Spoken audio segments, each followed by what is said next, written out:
fait un mémoire de recherche sur comment accompagner, d'une manière psychologique, un accompagnement psychologique, des personnes qui ont été victimes de violences sexuelles et qui sont en même temps en parcours judiciaire, donc qui ont soit porté plainte ou qui veulent porter plainte et qui se posent des questions. Et donc la grande question, c'est comment les accompagner au mieux en prenant en compte cette double réalité de les conséquences psychologiques des violences sexuelles et les conséquences psychologiques du parcours judiciaire. Génial.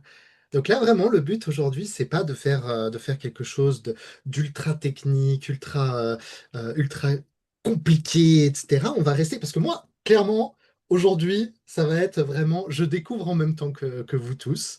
Donc, j'espère poser des questions qui sont celles que vous vous posez. Sinon, vous n'hésitez pas à nous en faire Mm. part dans les commentaires, sur les réseaux sociaux, sur Instagram. On met toujours tous nos réseaux en dessous dans la description. Mais n'hésitez pas à nous faire des retours, poser des questions si vous avez des questions complémentaires, ou alors contacter Laure directement Mm. si c'est un sujet qui vous touche particulièrement, que vous avez vécu ce type de traumatisme ou que vous avez envie de comprendre mieux, d'avancer dans ce processus-là. En attendant, nous, on va se lancer dans ce sujet un peu spécial, qui va être peut-être un sujet un petit peu plus dur pour certaines Ouais. personnes, donc n'hésitez pas à écouter ce podcast en fonction de votre sensibilité.